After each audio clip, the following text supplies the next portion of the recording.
Thanks for joining us at the Business Growth Cafe, where each week we select from a menu of topics for a focused discussion with an industry expert to provide insights that can impact your business's growth.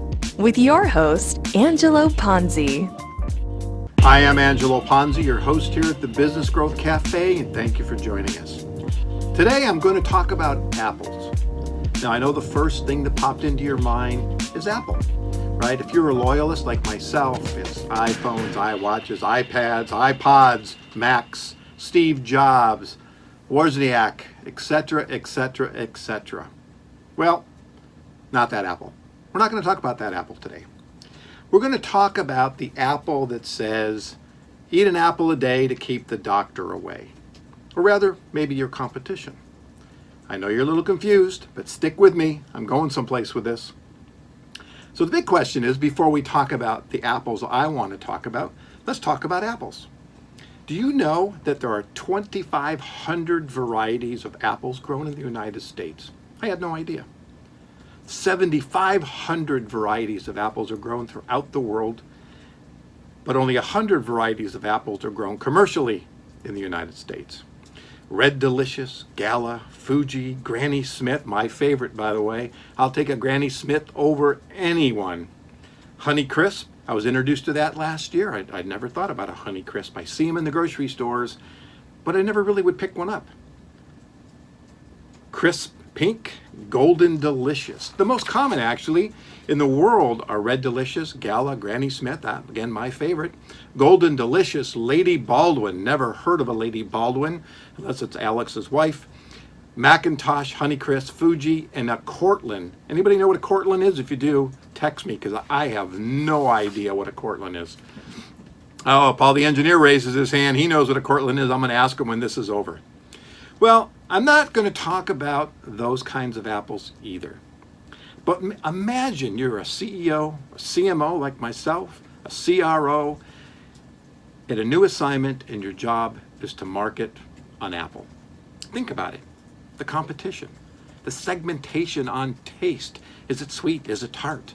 Usages, pies, eat it whole, slice it up, put it on cobbler. How about the audience? Is it an older demographic, a younger demographic? Is it a healthy thing that you're getting in McDonald's with your kids' meal now? What about distribution? How are those apples reaching the market? Big box stores, grocery stores, the guys on the corner putting them in bags, or, which I've done once before, actually go to an apple orchard and pick them myself. There's so many different ways and factors in determining how you could bring this apple to market. Now, these are the kinds of questions, not necessarily about apples, that keep me up at night. Now, if you've listened to the radio show at all, you know I talk about one of the questions I ask all my guests is, when you think about growing your business, what keeps you up at night? Some of the answers I've heard over the last year and some odd months: finances, profitability, sales, marketing, operations, IT security, employer retention, employee acquisition, business planning strategies, customer retention. Now, I did a poll among CEOs in Orange County, and the ones that kind of really resonated and came to the top were finances, sales, business planning and strategies, and customer retention. So we're going to focus a little bit on this planning and strategies aspects. Because why? Because that's the area I personally play in when I'm doing fractional work for some of my clients. Now, the question is, if I ask my guests what keeps you up at night, so I'm going to ask that same question to myself. What keeps me up at night? Now, besides worrying about all the other things, which tend to be more client-focused, for me as a marketer and a business owner, I tend to worry about pipeline. One of the positive and negative things about doing the work that I do is eventually it will end, because I'm a fractional person and I'm not a full-time working as a W-2 employee. So I know it'll eventually end. So I tend to worry about, and what keeps me up at night is about pipeline. Now, do I get sleepless nights? Sometimes. But how do I deal with that? How do I deal with that pipeline? So I wanted to ask yourself, how would you rate yourself on all those challenges that you have that keep you up at night? Not only how you did in 2019, but we're going to talk about planning for 2020? Are you really ready to compete? How would you rate yourself on some of these questions? All of your employees know what your unique value proposition is and can clearly articulate it with customers and prospects. We always delegate non-essential tasks so I can focus on mission-critical initiatives. We have marketing and sales messaging and collateral that clearly articulates the unique value proposition of our company. We conduct regular employee interviews where we know about the KPIs and the missions that we need to achieve. We have a dedicated time, we dedicate time semi-annually with key stakeholders to develop our business strategies. We have a 3-year strategic roadmap. We conduct the voice of the customer surveys. And again, if you listen to this show, you know that's a big one for me, gathering insights from the marketplace. We have the right employees in the right roles that are performing at optimal levels. Our company culture enables us to retain key employees and attract new ones. And we know who our ideal customer is and can successfully find them, get them, and keep them. So those are about 10 questions that you as a leader in your business or in your business at all, that I want you to think about and how you would rate yourself. Now, the important part then is, as you're preparing and answering those questions, is how you start to frame it up. How do you frame these in developing your strategic plans for 2020? Whether it's marketing, whether it's sales, whether it's operations, and I beg that all of these things are integrated within the programs that you're putting together, right? If you're in marketing, you certainly better be talking to sales and you better be talking to operations. Why? Because if I do a great job in marketing and I drive a lot of lead gen for sales and they do a fantastic job in bringing all this business, well, we better make sure that manufacturing or whatever capacity or services that we can provide, we have the people to fulfill that. So it isn't, can't work in silos, ladies and gentlemen. You have to work together. This is a team sport. Why sometimes we think it's silo driven and you're the only person in your department doing the things you need to do. At the end of the day, whatever you're doing touches somebody else and has an impact on your business and focus of your organization. So, Angela, what the heck does this have to do with apples? Well, I gave a presentation about a year ago and I created this framework called APPLES. So the APPLES Strategy Framework, APPLES. And so I'm going to go through this strategy today and hopefully give you some insights and give you a frame of reference to think about when you're getting ready to do your planning work, how the team can work together using this simple strategy. So let's talk about A, right? Audience. Now, the thing about audience is we tend to think of our external audiences, and you absolutely should, right? It's the voice of the customer, customer first strategies. If you're not talking to your customers to gather insights on what's going to drive your business and what's going to motivate them to buy your products and services, you're doing yourself a disservice. Hang it up, get down to the beach, enjoy your day, because in the long run, you're not going to survive. You have to understand the needs and wants of your customers. I talk about a story that was Vizio, where it came out with a 3D television. And they were in competition with Sony and Panasonic, and there was a big race right after Avatar. I forget when that, somewhere in the 2000s, everybody was really pushing this. They were first to market. They won, sort of. The TV took off, sales took off, the early adopters, and then boom, it plummeted and it was out of the market. Why? Because what they found is ultimately consumers didn't want to wear those 3D glasses all the time. If they had actually talked to their customers, they might have understood that that was going to be an issue and they might have been able to solve that. So in this rush to market, and I've seen it so many times with businesses over the years, with this rush to market, we tend to say, I don't have time for market research. I really don't have time. I've got to get out there. Well, now I'll just build 25 features into my product. I'll answer somebody's. But at the end of the day, maybe you only needed 5, right? So looking at the marketplace, then you really need to understand who your customer is. Observe them. Go out there, meet them, talk to them. And how do you differentiate your services among your competition? Now, the other thing that we tend to forget about is our internal customer.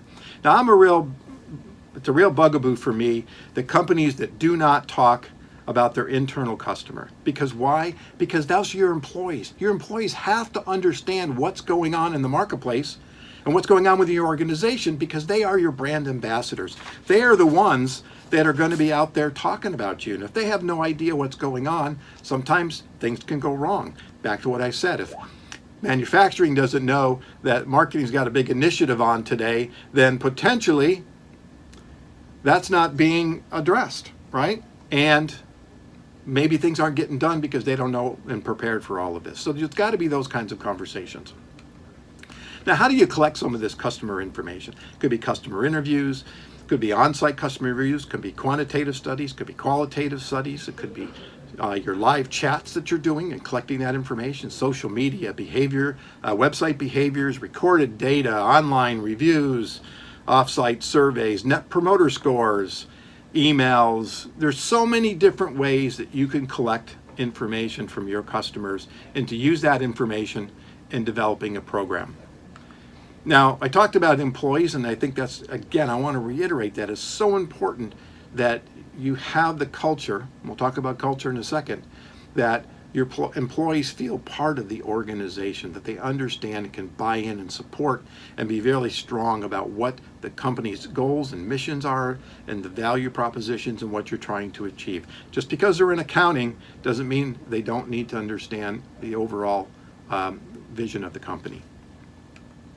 So let's move on to the P in Apples, right? A-P-P-L-E-S. So when we think about P, I look at perception. So that's the P in the framework is perception.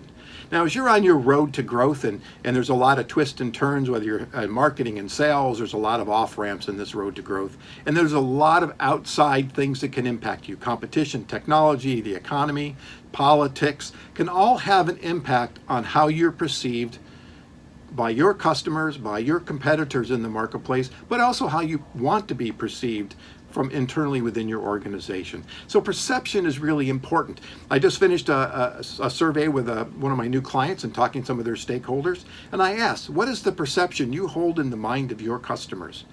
I interviewed 8 people, and there were pretty much 8 different answers.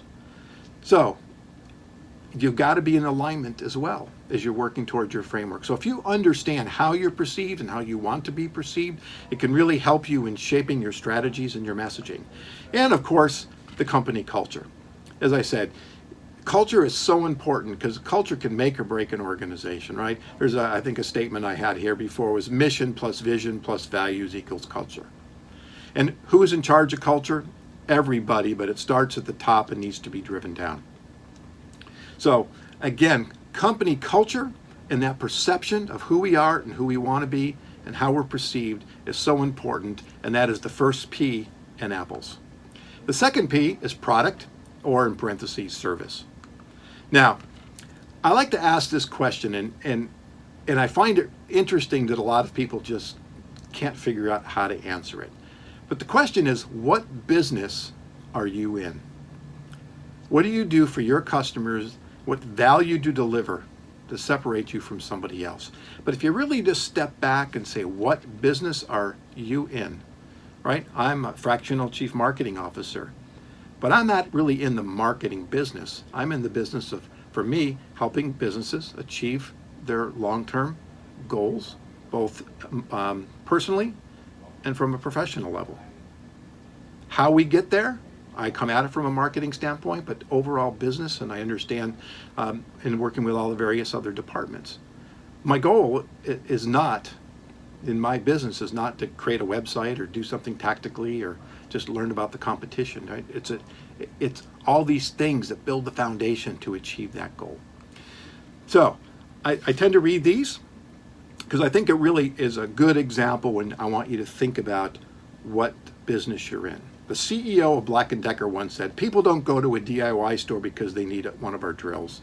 They go because they need a hole in the wall. Think about it. Wonderbra, in their internal communications to their staff, said, we don't sell underwear, we do not sell lingerie. What we sell is self-confidence for women. Harley Davidson's does not sell motorcycles. Might be news to you, but it sells the concept of freedom to middle-aged men. Starbucks understands their business is creating social experience, not just selling coffee. And Nike isn't in the shoe business. Nike's in the business of inspiring athletes and all of us. Now, we know about disruption, and disruption is everywhere. So the question is, are you a disruptor of disruption, or are you in the disruption business, right? We think about Uber, Amazon, Tesla, Airbnb, Dollar Shave Club, Spotify, Dropbox, Netflix, iTunes. These are all disruptive technologies. So you have to understand, as you're looking at the marketplace, I call this market dynamics because you're looking at a lot of different things holistically. Are you a disruptor, or can you be disrupted? And you have to understand this, because let's go back to Netflix and let's go back to the story of Blockbuster, right? And Redbox, which I didn't even know Redbox was around that long. That because they didn't see the vision, Blockbuster, and actually did not acquire Netflix when they had the chance, the disruption put them out of business. So again, something else you need to be careful of when you're thinking about your products and services. Are you a disruptor, or can you be disrupted? Now, the L part of the apples is leverage. Now, what is leverage? I liken leverage to the brand itself. Your brand needs to be ownable, leverageable, and sustainable to defend against any competition. Right? So those are the really important aspects of the brand, because I want you to make sure that you can't be displaced or disrupted by your competition. So these, what's your purpose? I call this 4Pi. What's my purpose? What's my positioning? What's my promise? What's my personality? And the I is identity. So these are the 5 aspects that you really need to understand when you're thinking about your brand. So they become really important and areas that you need to spend time addressing. These can't be done in just a matter of minutes.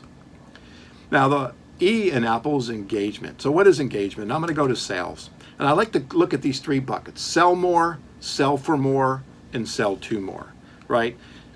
New business is the lifeblood of any business. When I had my advertising agency, that was our mantra. No matter how much business we had, our clients came and went, and we always were on the lookout for new business opportunities, and that's how we grew. So when you think about just a simple strategy of sell more of what you're already making, sell for more, raising prices, that becomes a little more difficult, or sell to more, what you're really looking at is new markets and new opportunities. The sell more is really interesting. In another survey that I did, I asked CEOs, would your clients recommend you to other potential, customers, prospects? The answer was yes. I said, do they know all of the products and services that you sell? And the answer was like 95% said no. So I'm going to venture, and I want you to do this tonight in your homework as you're sitting around your dining room table. Ask yourself, do my customers really understand all the products and services that we sell? And I'm going to bet the answer is no. Right there and then are opportunities for you to go out and drive more revenue without adding anything else to your portfolio. It's already done for you. Okay? So think about that. Now, when we think about the engagement part, we can get into customer journeys and customer personas, and when do you start, what kind of materials and marketing materials do you do when you're in the discovery stage or the awareness building stage, was a blog and webinars and advertising and website and social media, right? If we look at Maslow's hierarchy, right, awareness, interest, consideration, trial, repeat, and rinse and repeat. But every time you move down the journey, the types of information may be different from the way you communicate, and you have to look at them separately. How you use the channels also dictates the kind of information that you can deliver. So understanding at what point in time your potential customers or prospects, where they are in the journey, is going to help dictate the kind of information you need to deliver to them, and also the channels in which to use those to drive engagement. Now, let's talk S, strategy. Now, I couldn't talk about business strategy without actually bringing in the word strategy, could I? So, I love this statement. Planning is essential to ensure your business stays on the road to growth. If you, again, listen to this show, you know I use that term, road to growth, all the time. But if we think about the road to growth, it is rocky. right? If we look at a kind of an elevated mountain, it's there's rocks, there's potholes in your way, things are up and down, you've got crises, you've got problems, you've got tax issues, you've got competition, you could have lobbyists against you. There's so many different things going on. But 90% of business leaders claim their company fails to reach their strategic goal due to poor implementation. So I like to say planning is easy, but implementation is extremely hard. And part of that is because businesses just don't spend the time working on their business versus the time they spend working in their business, right? Harvard Business Review is 187 companies. Senior executives spend less than 3 days each month working together as a team. And in that time, they devote less than 3 hours to strategic issues. So how do you plan and grow your business if you're not working on it? You're not taking the time to really work to help it grow. I interviewed a bunch of Orange County CEOs here, and the majority of them spend less than 15% of their time working on their business each month. Quick calculations, that's like 1.2 hours per day. Now, you might say that's a lot. I say it's not. So, you've really got to spend the time and devote the time to putting the effort into your strategic plan. Now, as my show always goes, I come out at 25 minutes, just about out of time, so I really want to sum this up. So I really take a look at this Apple strategy. Again, audience, perception, product, leverage, engagement, and strategy. And on my website, under ebooks, I have a form there. I'm working on an ebook for this strategy, and you'll be able to go in and send me an email saying, I want this ebook. When it's ready, please let me know. And so again, I hope you've taken a few notes today and learned a few things. I totally believe in planning and developing this framework was really a goal to help businesses be able to work together with a common framework in which they could all work together, right? So I hope if any of these things that we talked about today are keeping you up tonight, hopefully I've given you a little rest, maybe a little sleeping pill to help you sleep a little better tonight when you think about your business. Thank you for joining me at the cafe today. You can find out more about me, read my blogs, view my show videos, or sign up to receive future information and this ebook when it's ready at theponzigroup.com, or connect with me on LinkedIn. That's the best way to reach me. And if your business is ready for growth and you need a CMO but not quite ready for a full-time person yet, connect with me. I'd welcome the opportunity to explore the benefits of using a fractional CMO. And lastly, please subscribe to this show. And if you're already a subscriber, I encourage you to invite others to subscribe so they can learn and take advantage of all this great content that my guests are putting out. Thank you. I really appreciate you listening, and join me next week for lunch at the Business Growth Cafe. Thank you for listening to today's discussion at the Business Growth Cafe with your host, Angelo Ponzi.